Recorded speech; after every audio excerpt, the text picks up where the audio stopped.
win today's debate? Oh man, salute to y'all, man. I feel like I'm gonna win because I mean we can't deny with these facts that go be brought up in this debate. So I feel like I got a great case. I feel like that it just kind of common sense with the Dirk situation. But we gonna see what facts Travis bring to the table, and Travis could make people feel the other way. So let's get it. And welcome King Speech Row, who's going to be judging. How do you think you're going to be judging fairly today, King Speech Row?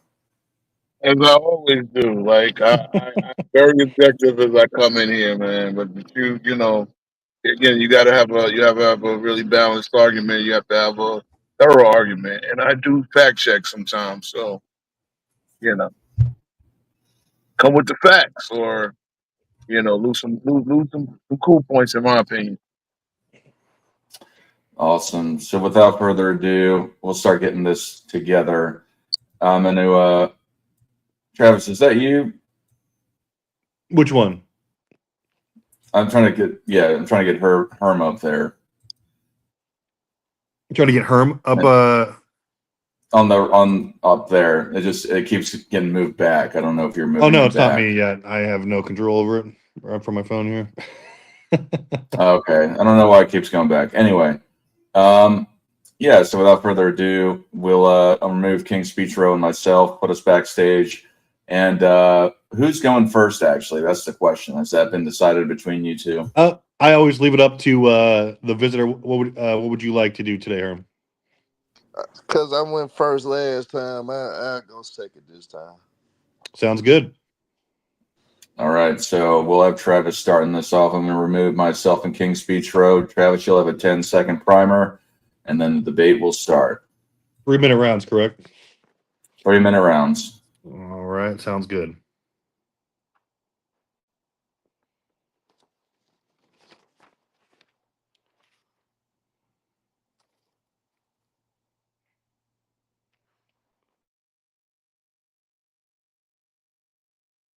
Three, two, one. All right, guys. Again, welcome to the show. Should be another great debate here. Now, this is obviously between 2007 Dirk and 2007 LeBron James, or as it's titled. Now, in the comparison between these two players, the question of who had the biggest playoff no-show requires a nuanced answer. And again, this is not all time. This is just between these two guys. It's important to remember, okay?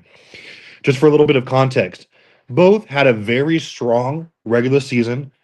Statistically, with Dirk obviously taking home the MVP after leading the Mavericks to a league best 67 wins. Okay. LeBron finished with an overall MVP voting, finished fifth in overall MVP voting, but notably had, um, relative to Dirk, and this is just for a little bit of context, like I said, more points per game, assists, and steals. He arguably had the better stat line. Okay. Now, obviously, Dirk was arguably more important to his team though because he did lead the league in box plus minus. He was third in PER.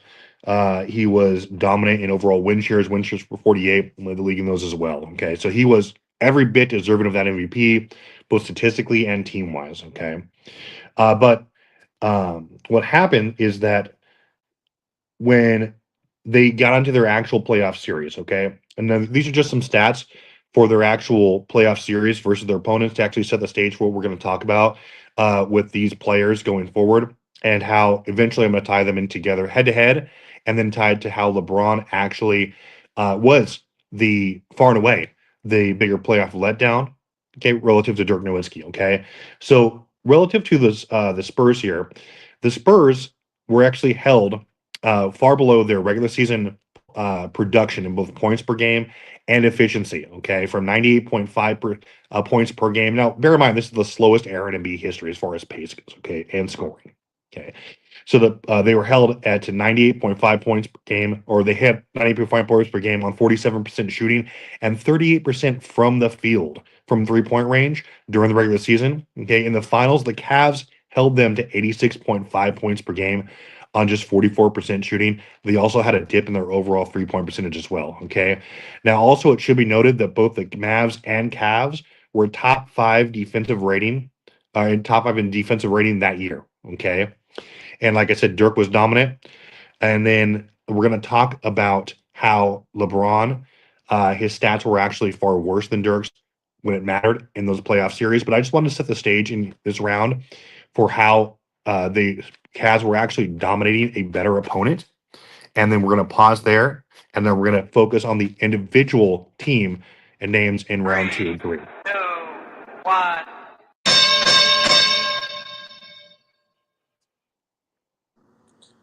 Well, Travis tried to line it up and basically talk about Dirk and LeBron, but let me stick to why LeBron James shouldn't be considered a bigger playoff meltdown. For one, that's a 50-32 team. Didn't have no expectations of even making it to the NBA Finals, despite them being the second seed. But that team was nowhere near predicted to make the NBA Finals. LeBron James is 22 years old. On top of that, he went against one of the best defenses of all time within the San Antonio Spurs. People consider the Spurs got one of the best defenses ever. They was second in the league in defense. In the playoffs, they was the number 1 team in defense. The Spurs, honestly, was just a mismatch from the get-go. They was heavily favored. Nobody gave the Cavs a chance to even win. So the fact that you're saying a 22-year-old got a bigger meltdown than a guy that was the reigning MVP, a guy that had his team as the best record in the NBA, a guy that basically was one of the most dominant players of that year and got one of the most stacked teams at that as well. The Dallas Mavericks were one of the deeper teams in the NBA that year. But well, look, it went against a We Believe team. Don Nelson put up a game plan to let this is the crazy part about it. You got guys like Steven Jackson, Matt Barnes, and even at times Baron Davis was basically being real physical with Dirk and getting them out of spots and making them uncomfortable. We've seen that. That's one of the biggest upsets in NBA history that the We Believe Warriors won in 6 games over the Dallas Mavericks. That was unbelievable. But the notion to try to say that a 22-year-old kid, a fourth-year player, really didn't understand the value of winning, really overachieved, really exceeded expectations because nobody really, you can't tell me that anybody had the Cavs come and make it into the NBA Finals when the season started. But they did due to the high play of this team, due to the elite defense that the Cavs displayed. But nobody expected it. So how can we say somebody underachieved? We didn't expect it. So honestly, the notion that this is even a conversation is just naive to me and just crazy to me. I get into the stats later on in this debate. I would get into the facts or the reasons why this shouldn't even be a conversation.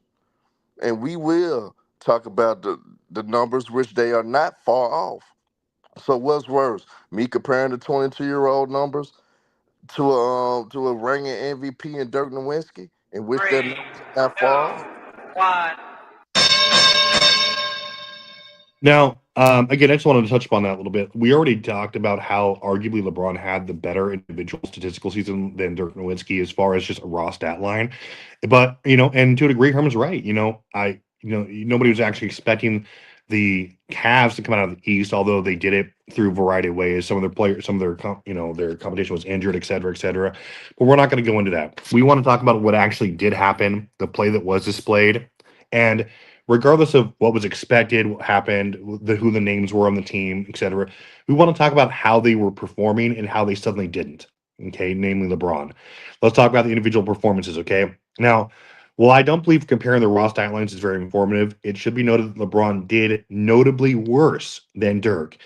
Okay, in terms of overall field goal percentage, free throw percentage, and had nearly double his turnovers, okay, in that series, their individual series, okay? But how did this impact their series, okay? Now, consider for a moment that the average margin of victory for the Spurs during their 4-game sweep of the Cavs was just 4 points, okay? Compare that to the nearly 15-point differential average in the Warriors' 4 victories over the Mavs. Why does that matter? Well, for starters, in the Mavs' two victories that series, Dirk played very well up to his MVP form, 27-8 on 47% shooting nearly. Okay. Compare that Now, again, during when he did that, okay, the Mavs won by an average of just 6 points those two games. Okay, now compare that to Dirk's just 16 points per game on 32% shooting in the 4 losses. Okay, this tells us that when Dirk played up to his MVP form, the Mavs were just barely winning these hard fought games. But when his play was subpar, it wasn't even close. Okay, now juxtapose this to LeBron James. The opposite is true. Take game 3, for example, where LeBron checked in with 25 points, but did so on a sub 40% shooting, including over 5 from 3 and a game high 5 turnovers. Okay. Same story in game 4, where he managed. Uh, where he managed just 33% overall efficiency, including 28% from 3. Okay. Registering another game high in turnovers with 6. Okay. However, these games were decided by just 4 total points. Okay. Now, overall, that's the standard. Okay. Now we're going to go ahead and pause there, and then we're going to tie that in to how that effect that overall was the theme of that series, and also why Dirk, again, while not getting a total pass, we can clearly see why LeBron James was 3, worse. 2, Okay. 1.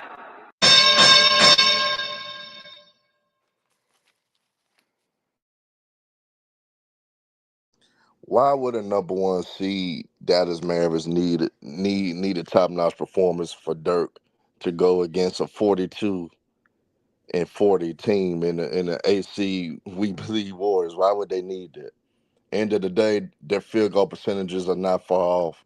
Dirk Nowitzki, MVP. This is numbers: 19.7, 11-point rebounds, 2.3 assists, field goal percentage 38.3, and 3-point percentage 21.1. These are LeBron's, the 22-year-old going against probably one of the best coaches in NBA history. A player in Tim Duncan that everybody always give credit to, put him in top 5 and top 10 conversations, and he going against an elite team with Parker and Ginobili on there. This is LeBron James numbers: 22.7 rebounds, 6.8 assists, 35.6% for the field. That's not a damn big difference between Dirk and LeBron. And then LeBron shot 20% for the 3-point line. That's not a big difference. Now, free throws, that's a big disparity. And turnovers, we basically got 3 turnovers more. But at the end of the day, that's a guy that's handling the ball more. LeBron's trying to run the offense. LeBron is going against one of the best defenses ever, one of the best teams in the 2000s ever, going against one of the best coaching schemes ever. Don Nelson is an offensive mind, and he still found a way to neutralize Dirk Nowitzki with 6'7" and 6'8" wings. And sometimes, hell, even their point guard was holding. So when you try to bring up the stats of how they fell below, they both was far below their averages. They both was not efficient. Hell, their damn percentages, they're not identical except for free throw percentage. So when you look at it, they was both below in true shooting in the series, both below 54%, which is the average. And then when you look at the all-time defense that LeBron James faced. Bruce Bowen, one of the best perimeter defenders in the 2000s. Then you got probably one of the best rim protectors in the damn decade in Tim Duncan there. And then you got Greg Popovich's defensive schemes, which is known as one of the best schemes in that era as well. And unlike Dirk, this man getting guarded by Steven Jackson, Matt Barnes, Al Harrington. Al Harrington's not known for a defender. And Dirk Nowitzki, you telling me, as much as we criticize LeBron James, you telling me that Dirk couldn't figure out double teams? That Dirk Nowitzki had to shoot contested fadeaways as a 7-footer with nobody that's really physically that should have been able to deal with him? But I guess we want to crucify LeBron James so bad because we made this like, hell, I don't even like him. But there's no damn way that we can compare that Dirk Nowitzki's performances of 3, MVP 2, is not worse than 1. LeBron James. Yeah. So where does this leave the two players? Okay. In round 2, we established that the losses in both series coincided with the Stars' poor play to a degree. Okay. But again, as we mentioned, look at the margins of victory and loss. Okay. Why were the Cavs in striking distance in every single game?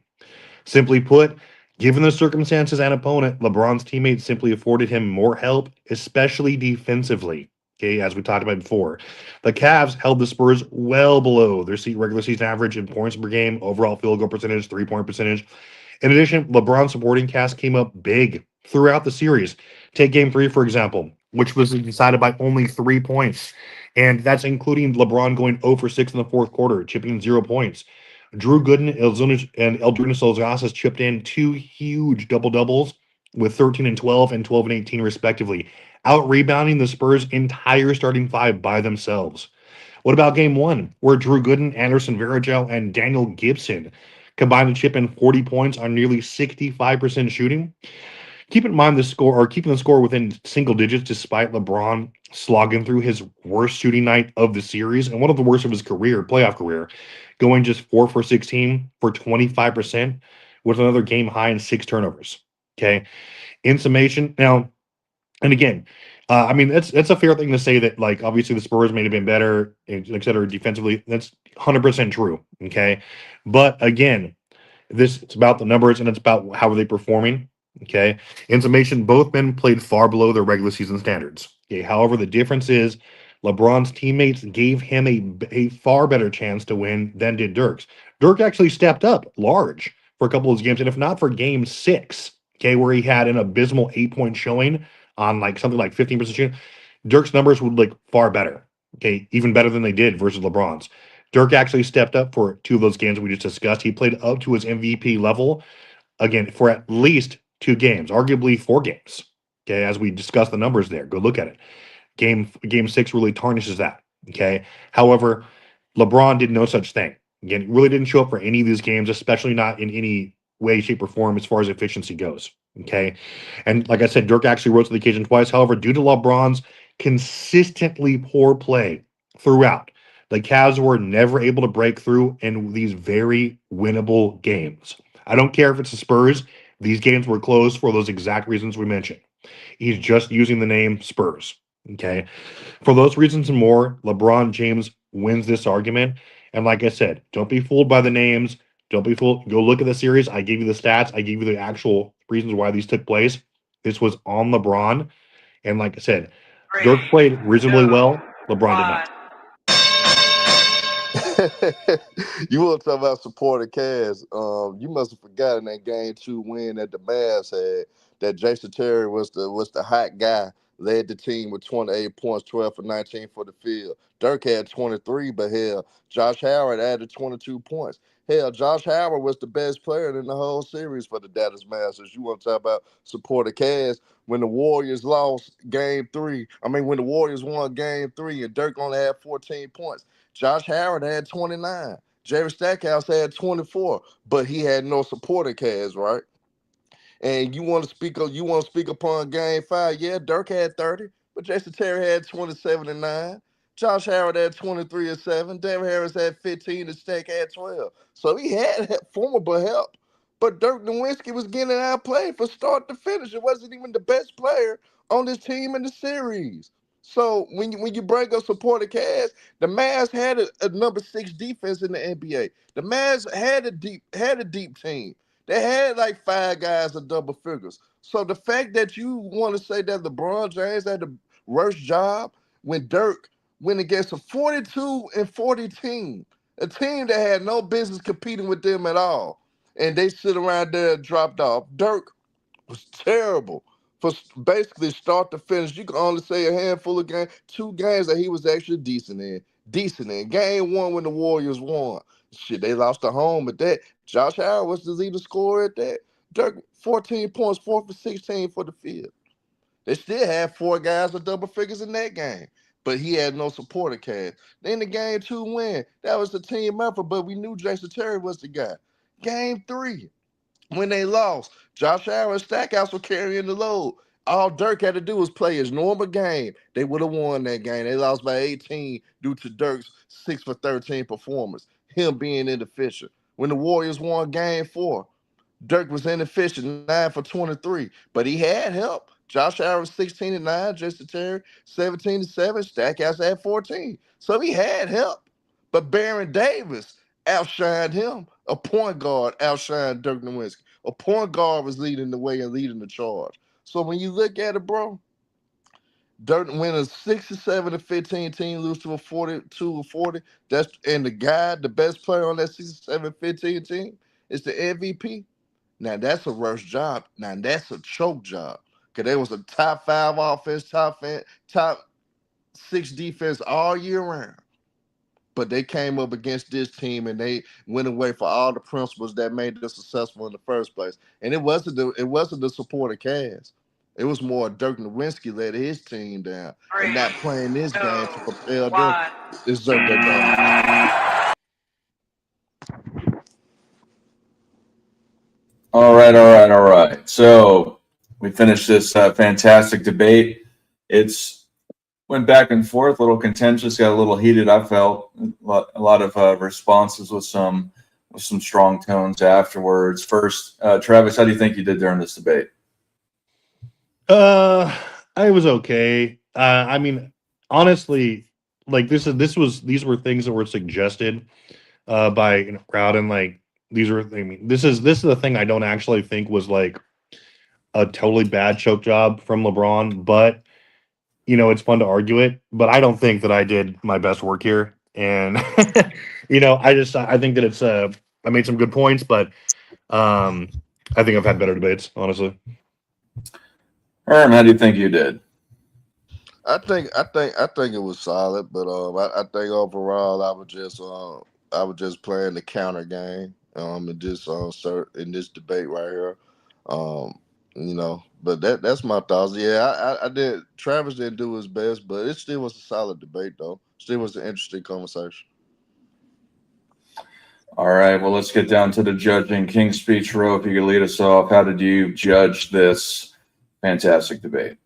So okay, I think Travis is underselling himself, but Travis knows he left some meat on the bone.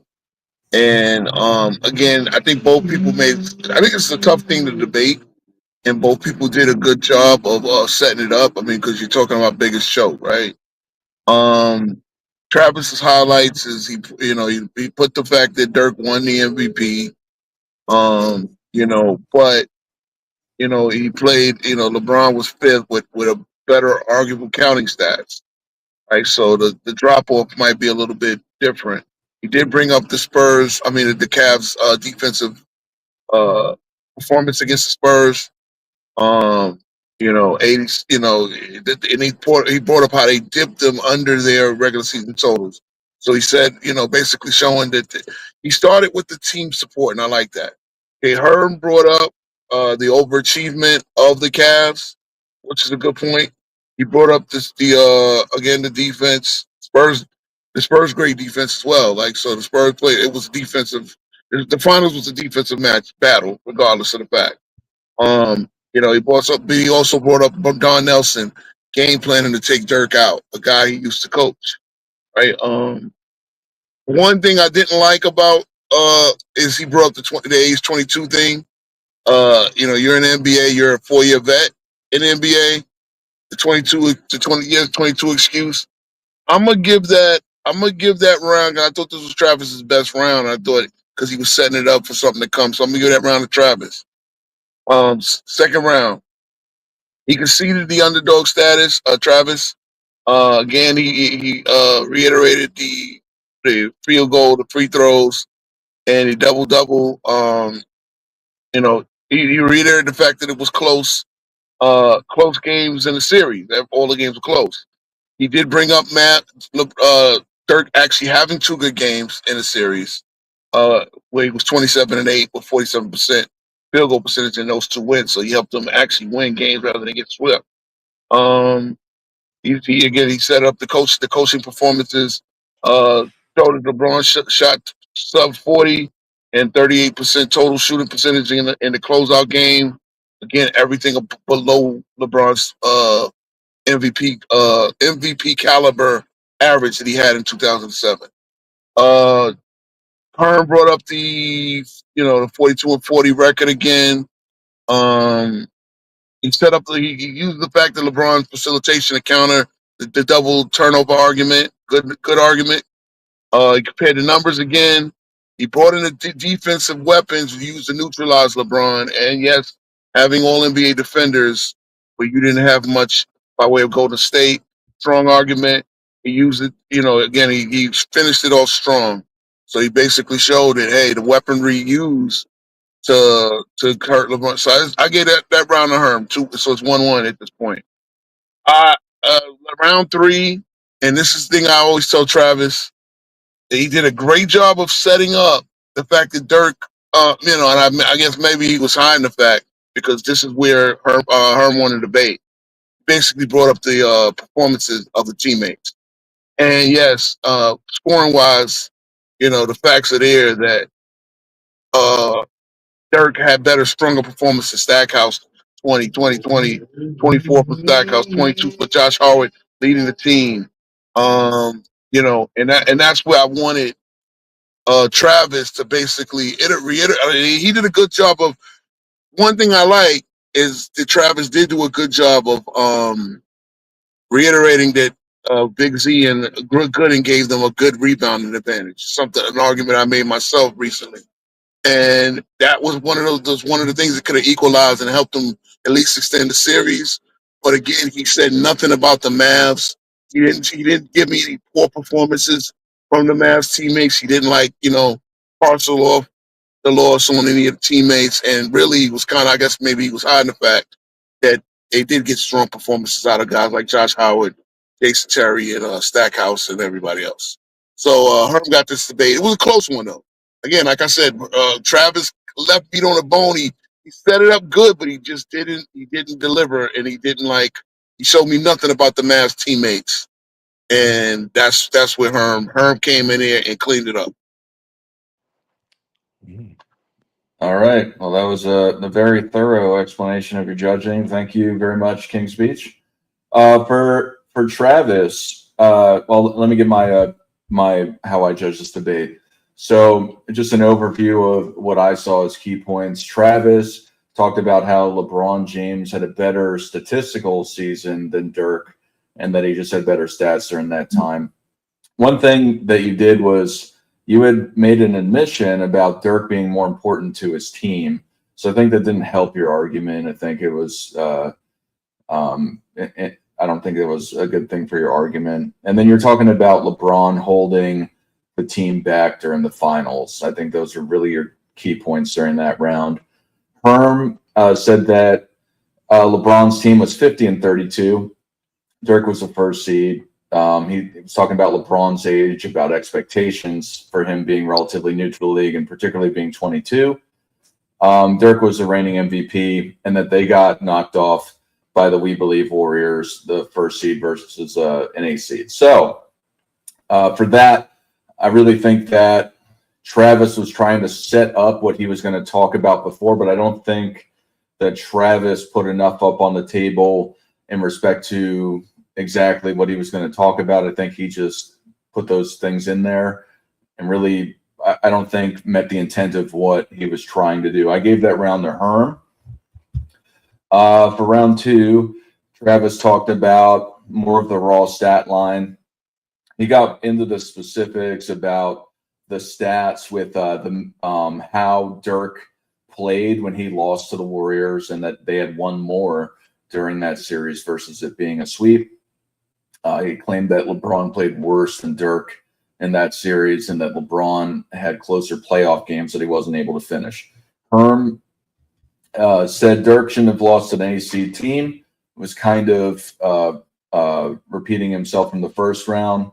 He said that LeBron had the ball more, so he had better stats in general, and LeBron played better competition when he lost due to the seeding. So I think his tone and conviction was better there, but I think Travis just brought more evidence there during that round, the way I remember it. So I gave Travis round 2, but that one was close because I think Herm presented his argument a lot better. Travis said Cavs were in striking distance, kind of repeating the same thing in the round prior. Team defense helped them get there. LeBron didn't finish the deal. And then just more numbers associated with that. Herm went and started talking about the supporting cast in round 3. Jason Terry and Josh Howard doing better statistically than Dirk. So, before for me, these debates are hard because it's a double negative. You're judging who's worse, and then it's kind of a flipped debate where you're arguing about how your guy is worse, and then you say good things about the opponent. So it's kind of backwards for me personally. I'm not saying it's hard conceptually to understand. It's just hard for me to get a grip of what's actually being argued. But with that, I still gave that round to Herm. I say Herm wins 2-1. I think the second, third round were fairly close, though. The first round, I think Herm significantly won. With that said, both the judges here have awarded the debate to Herm. Congratulations, Herm. What do you have to say about this glorious win? Were you 2-0 on this platform now? Yeah, I'm 2-0 on the platform now, man. Hopefully I can keep this streak going, man. It was a good solid debate. Me, honestly, I didn't even want Travis to do this due to LeBron 07 because I did feel like the Dirk was just far worse. I think in 07 with Dirk was just far worse because everybody didn't see that coming with the We Believe Warriors and how bad he performed, and his teammates did step up. Josh Howard was the best player on the Mavs in that series. So it's kind of like, all right, I understand that LeBron, if he just played his normal game, I understood that the Cavs probably could have made that a tougher series. Hell, they probably could have won 7. But everybody still believed that the Spurs would have still pulled out that series. So really, that series to me is like a learning experience for LeBron and the Cavs to build on. You know what I'm saying? So just to be honest, man, I wish Travis would have stuck with the first time. I think the 04 Kobe and Pistons Travis, I thought that would have been a tougher debate. And Yeah, I probably would have had to come with some shit with that one. Travis, what do you got to say about the results? I'm not surprised, honestly. Like I said, I mean, looking back on it, my fault was that I had kind of forgotten a little bit about. I knew about the upset, blah blah blah, and I knew Dirk was, but I had kind of forgotten like the subtext to that series a little bit. Where, yeah, no, Dirk had some terrible performances, and it doesn't help that yes, they were heavily favored, et cetera, et cetera, and the overall stats, like Herm pointed out, between them weren't that different. It would have been one thing if Dirk played very well and they lost, right? That would have been way easier. But he was very bad in many of those games. And so that gave Herm a lot of ammunition and also the context with it, them being the better team on paper. And like he pointed out, Ro pointed out, I was kind of just trying to hide the fact that Dirk was getting great help, great supporting cast help. And I was kind of hoping Herm wouldn't deep dive too far into that and was maybe just going to stick to some of the stats, about Dirk and stuff, but he did. And, I shouldn't have been surprised because Herm comes, does his homework and, comes ready every time. So I'm super not surprised. I could have definitely done, there are a lot of things that I could have probably attacked and done better on. But it's the beauty of this series. It's a great series. It's a very interesting series to debate. And that brings me to 1-on-1 with this series. And so, great job out of Herm. Herm brings it. I love debating Herm because you're going to get a challenge. It's not going to be a walk in the park ever. And yeah, I definitely look forward to that again. But good job, Herm. Great job out of you. I appreciate it, bro. Appreciate it, man. It's always great debating you, bro. Yeah, this one is kind of weird for me. But again, I kind of briefly mentioned it. I think getting pigeonholed into a series kind of, and this is where it's hard to judge for me in some respects because I think it just lends to people having to repeat their main points. And I think you guys pretty much repeated your main points every round. And it's kind of like, and it's not that it's a problem. I think it's just hard to really get down into that nitty gritty because there's such a small sample size. And just to reiterate, I think Herm, I think your presentation was a lot more convincing and convictive than Travis. I think that really gave you a big edge for some of the things, let alone just the your claims in respect to the expectations. But I just have to say, for me, it's hard to really get a grip on this series. It's hard for me to keep up because it's kind of bipolar. It's just like I don't know. It's hard for me to get a grip on. I'm going to attempt to debate this potentially tomorrow against CW in this style. I just got to say, like it's counterintuitive to me. That's all I got to say. I'm Hey, just trying to get a grip of the situation. hey, I got a quick question for you, Dart. Have you been catching me and like Travis did one Sunday show when we were talking about help, and then I did a couple of shows where we were talking about help. Hey, what is help? And we tried to kind of do I started trying to do a thing where I look at playoff series and I just bring up numbers, no names, and I try to get the audience to guess, the audience and panel members to guess based on the numbers in a series. What was the series? Who won? And then what basically really, because the point is when you take away the names and you put up performances, then like it'll show perspective. You understand what I'm saying? You just show the raw numbers versus and so I think there was a lot in here, right? And I think again Travis didn't do as bad as he said because I thought he had a really good point with the Big Z and Drew Gooden like out rebounding the entire Spurs starting five because that throws away that LeBron had no help narrative. Like I said, where he lost it and Herm won it is when Herm brought up the Dallas Mavericks performance. He just went right at it. Hey, Herm, you weren't supposed to do Dirk, that. huh? Herm wasn't supposed to do that. No, actually, that tells the story. See, Yeah. again, I'm always going to look at the team perspective, and yeah, you wouldn't do it. I mean, really, you wouldn't do it if you're trying to play that game that I was talking about. Just guess the God. But when you're bringing up, hey, you know what, Dirk underperformed his, then he got good comparable help.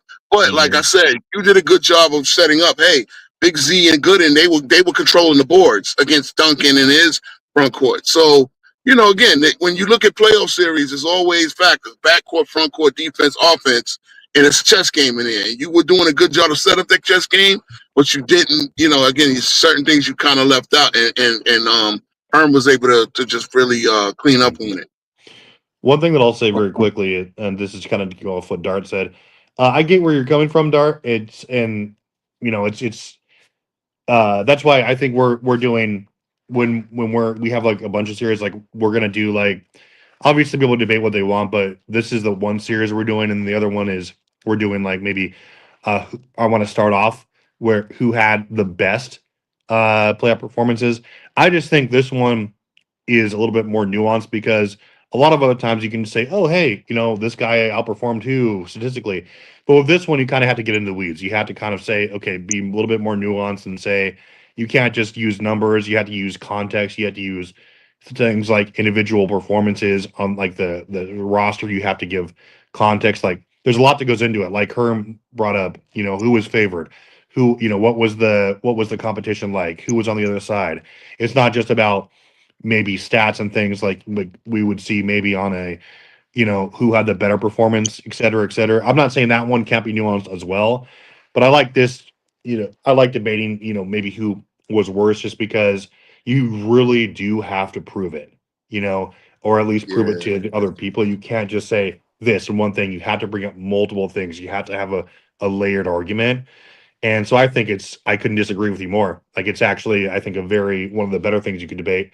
But I mean, that's why we're gonna have a lot more series so we can get everyone involved. And honestly too, I think it was good too because I think people do forget how talented the Mavericks was in the mid 2000s. I think people forget about a player like a Josh Howard. Josh Howard was dynamic and he was on his way. You know what I'm saying? Like Josh Howard really could ball. We know some off the court things end up derailing his career and injuries end up derailing his career. But at that time, Dallas had a great future and people had high expectations for that team. And when they first this is around the time they first really got Jason Terry too. Like Jason Terry was still dynamic, still was a elusive score, still could put the ball in the hole. So Dallas, and then Stackhouse was still balling too. So it wasn't like Dallas didn't have a team.